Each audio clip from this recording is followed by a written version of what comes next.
Oui, merci beaucoup, une très bonne question. Cette conférence, nous l'avons organisée pour rendre public les résultats d'une analyse que nous avons menée par rapport au processus d'appel d'offres pour le secteur des hydrocarbures, c'est-à-dire les blocs gaziers et les blocs pétroliers. Le processus qui a été lancé depuis le mois de juillet de 2022 et il était important qu'au moins 2 années après, presque, c'est important de savoir où on a commencé et où on va, quels sont les risques, quels sont les problèmes. Et l'activité d'aujourd'hui, c'est justement pour rendre public les résultats de cette analyse. Donc, quels sont ces résultats? À quel taux mesurez-vous ces résultats? Alors, merci beaucoup. Je pense que d'abord, ces résultats ont pris plusieurs volets. Le titre même du rapport, ça part de l'idée de ce que, au lieu de faire de recettes, nous risquons plutôt de nous endetter davantage. Et plusieurs aspects ont été couverts dans cette démarche. Premièrement, nous avons commencé par voir le processus d'appel d'offres lui-même, comment il a été lancé.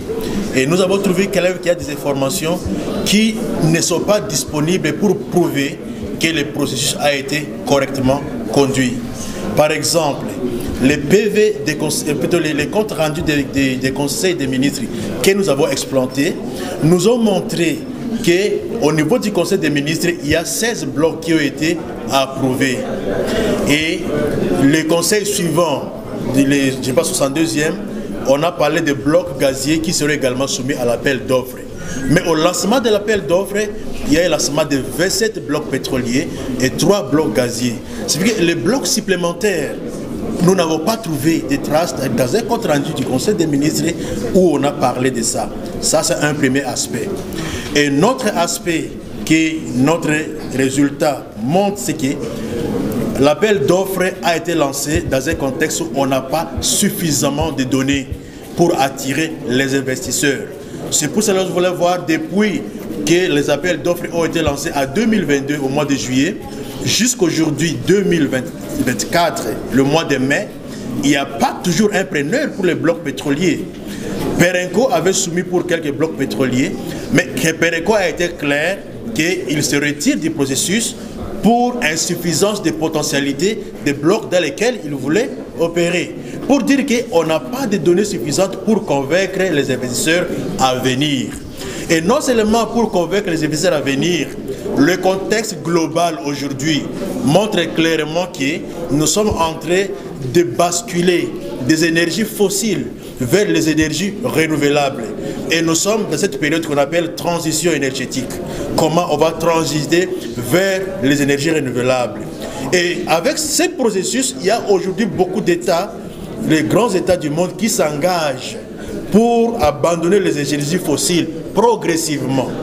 Et nous, aujourd'hui, pendant que nous voulons lancer ce processus, pendant que les hydrocarbures risquent de ne plus être rentables pour le pays, et c'est pour cela que nous avons estimé qu'il est très important que le gouvernement mène une étude réellement, une étude objective. Parce que nous sommes convaincus, avec le contexte global, si le gouvernement mène une étude objective, le gouvernement va opter pour une autre alternative. Parce que d'ici 10 à 15 à 20 à 50 ans, les hydrocarbures ne seront plus bénéfiques tels que nous le voyons aujourd'hui. Et un autre résultat très important qui porte même le nom de ce rapport, de dettes que des recettes. Les expériences du passé ont montré comment le secteur des hydrocarbures ont fait endetter la RDC. Dans le cadre de Dig Oil, la RDC a été condamnée à payer 619 millions de dollars seulement par le fait que la RDC n'avait pas approuvé le contrat de Dig Oil. Et à cette phase-là, rien n'est encore exploité, rien n'est encore fait. On est en train de payer Dig Oil pour rien, par notre faute. Et nous sommes déjà endettés à ce niveau-là. Et aussi dans le cadre des dossiers des blocs pétroliers 1 et 2 du Graben Albertine, où le permis était expiré autant que le permis de Total dans le bloc 3. Mais pour ce bloc, déjà le permis déjà expiré, le gouvernement accepte de donner à la société Ventora de Dan Getteler la somme de 240 millions de dollars. Ça signifie que déjà aujourd'hui, pendant que les choses n'ont même pas encore commencé, nous sommes déjà autour des dettes de plus de 900 millions de dollars. Et tel que le processus a commencé maintenant, il est sans doute que nous allons vers un endettement parce que le major ne va pas venir pour exploiter le pétrole. Ceux qui vont venir seront des spéculateurs qui vont chercher à vendre à moins cher, soit pour revendre à plus cher, ou encore pour garder ça comme on l'a fait avec Dig Oil ou avec Dan Gettler. Ils les gardent et puis ils demandent au gouvernement, voilà, remboursez-moi le temps que j'ai passé ici, voici mes investissements, d'ailleurs qu'on ne sait même pas évaluer, on cherche à récupérer ça. Donc ce sont des problèmes sérieux que nous avons retrouvés dans cette analyse-là.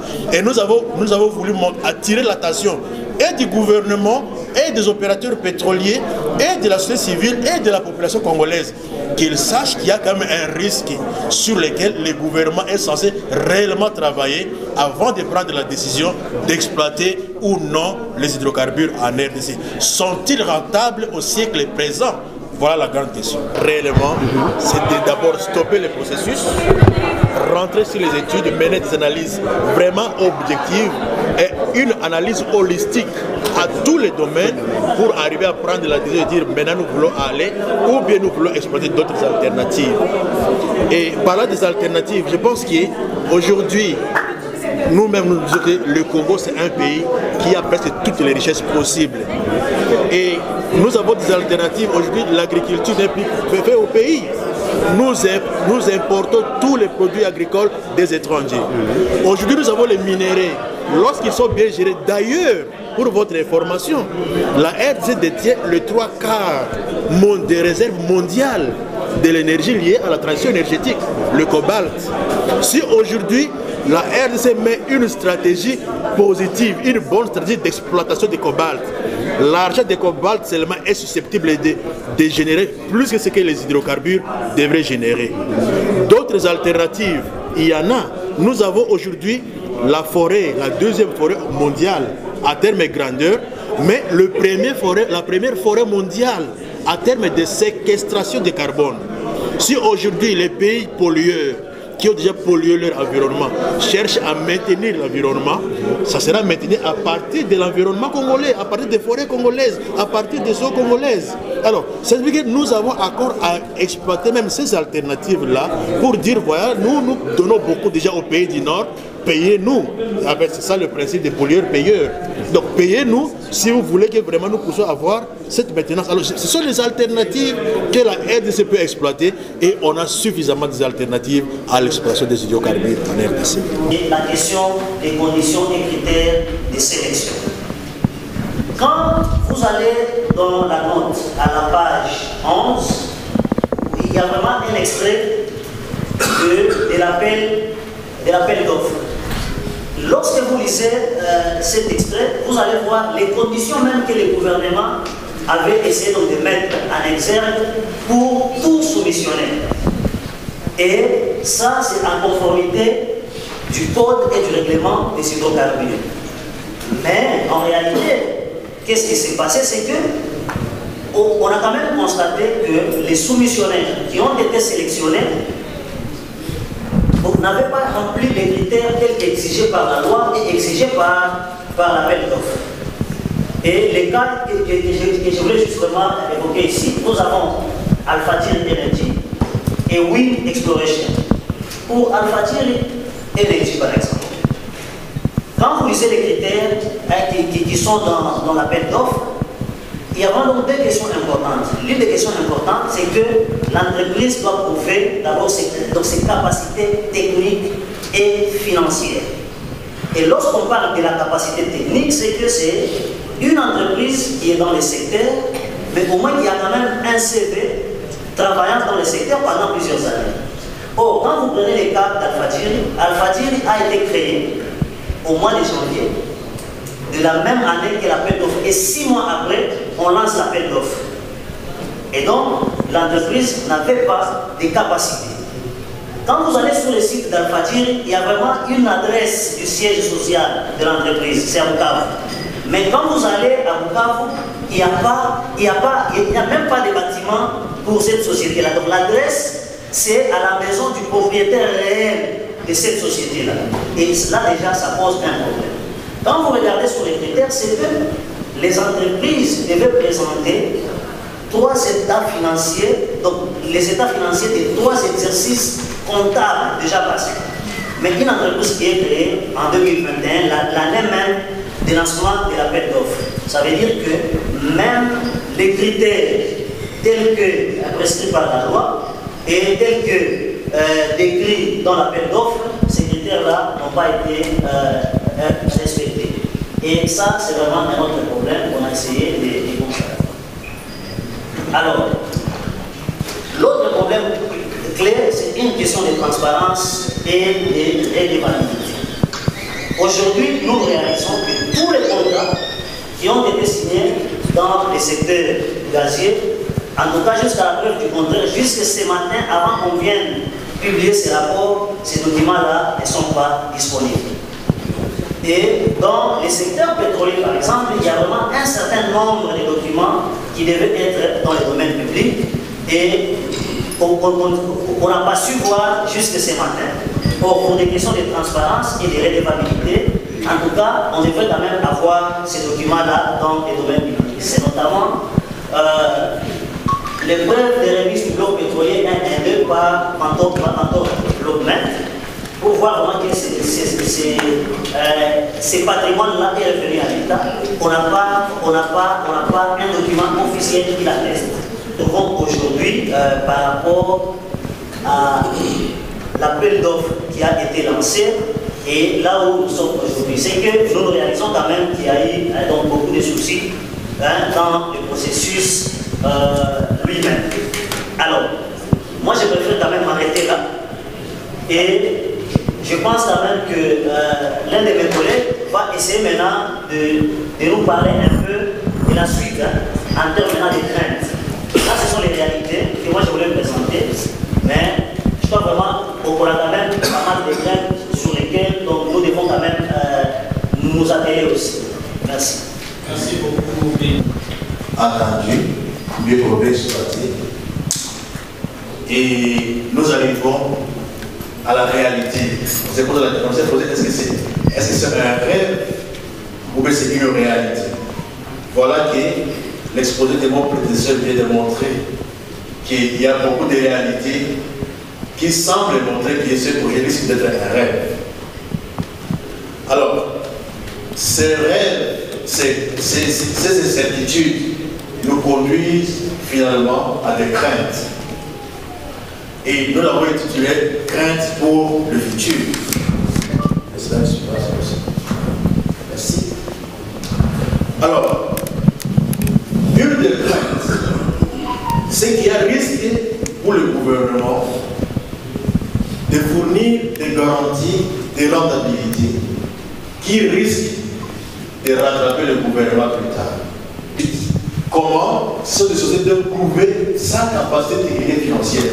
Ça veut dire que si les investisseurs vont venir, sachant qu'ils ne sont pas sûrs de récupérer leur investissement, ils vont demander à l'État de donner une garantie.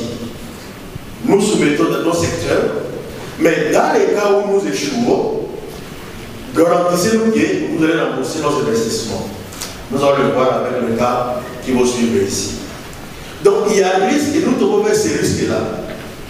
Aujourd'hui, une analyse simple nous conduirait à ce qu'on appelle le risque des actifs échoués. C'est quoi les actifs échoués? Lorsqu'une société vient investir et n'est pas en mesure de récupérer ses investissements parce que les conditions du marché auront changé. Et nous savons que les conditions du marché des hydrocarbures que nous avons aujourd'hui ne seront pas les mêmes conditions en 2050. Il y aura une diminution de la demande. Et selon la loi de l'offre et de la demande, toujours, car la demande diminue, le prix aussi diminue. Certaines études ont montré que pour produire un baril du débit jusqu'à la première production, du moins, ça varie entre 10 et 20 ans. Et si nous prenons une moyenne de 15 ans, aujourd'hui nous sommes en 2024, et qu'à 15 ans, d'ailleurs on n'a même pas commencé à avoir l'exploration, si on commence l'exploration en 2024, si nous prenons 15 ans, ça signifie que la première goutte des hydrocarbures que nous aurons sera en 2040.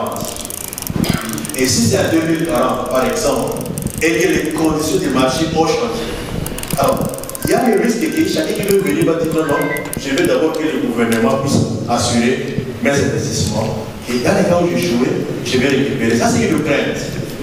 L'autre crainte, c'est celui d'octroyer le bloc pétrolier aux gens que tu vas appeler des preneurs spéculateurs. C'est qu'ils viennent prendre le bloc à moins cher avec l'idée de le revendre aux autres.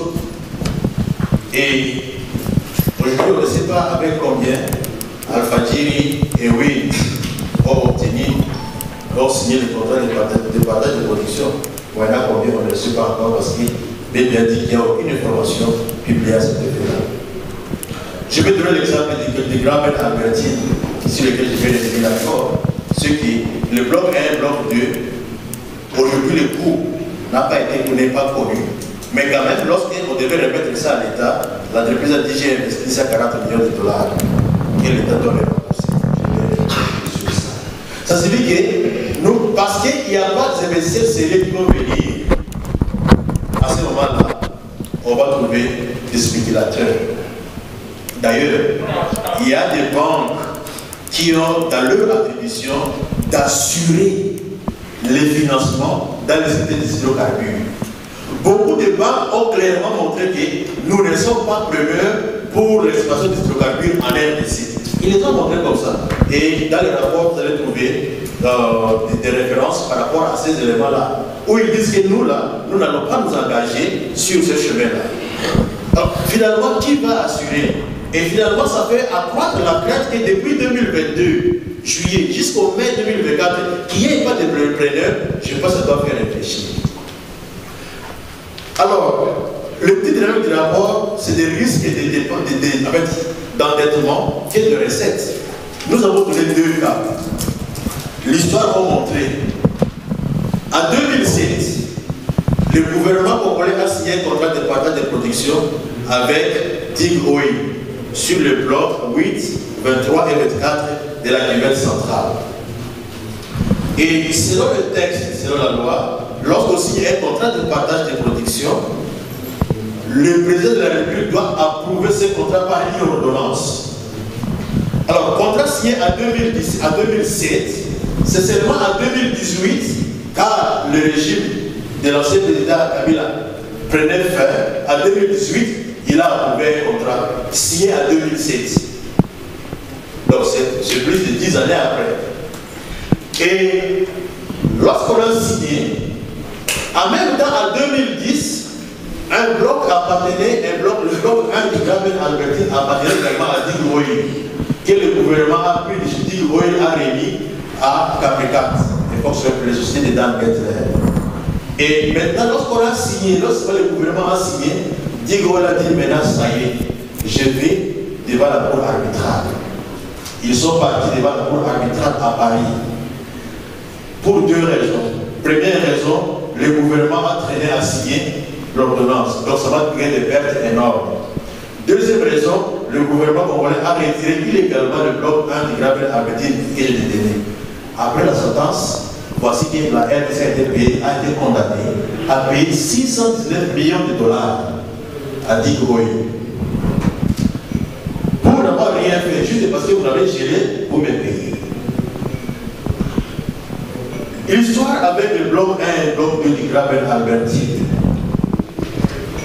Lorsque le gouvernement a vu que les sociétés de Dan Gettler n'exploitaient pas, en 2021, le gouvernement a décidé, d'abord en 2019, il y a eu des tractations pour renouveler les titres, mais le gouvernement dit non, je ne les renouvelle pas, je les tire.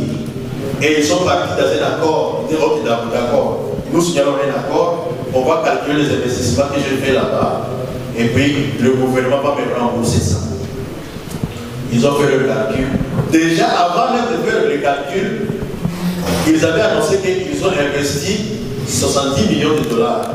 Et moi, je suis dans la région de bloc de Graben-Albertine, je n'ai pas vu ça.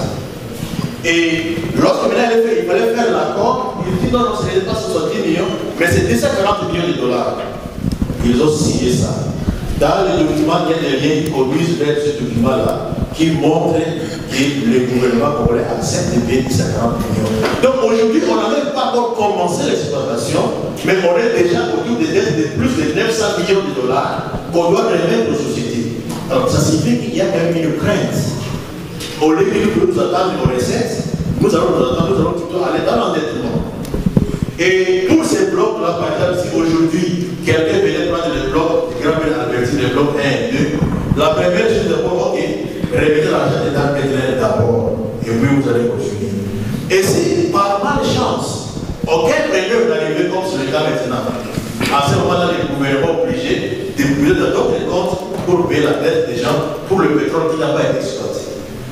Et c'est sûr que lorsqu'un autre investisseur va venir, il ne va pas se fier aux données qui ont été publiées sur le bloc de Graben-Albertine, parce qu'ils avaient dit qu'ils ont trouvé autour de 3 milliards de barils dans les deux blocs, mais ces données n'ont jamais été certifiées jusqu'aujourd'hui. Donc si quelqu'un d'autre qui viendra, il va commencer de zéro. Ça, ce sont des craintes. Et au-delà de ces craintes-là, si par le passé, les opérations opaques ont amené à des dettes, déjà au cours de ce processus, on commence déjà à avoir également des craintes. Parce qu'il y a des négociations qui se font en marge de l'appel d'offres qui est lancé. Nous parlons de bloc 1 et bloc 2, les liens sont là, où en même temps le bloc est lancé, en même temps le gouvernement est négocié avec une société chinoise qui exploite le côté ougandais pour avoir le bloc 1 et le bloc 2. Il s'appelle sinon Chinese National Oil Offshore Oil Company. Donc c'est une société chinoise qui est du côté du Graben-Albertine ougandais, mais en même temps il négocie clandestinement avec le gouvernement congolais.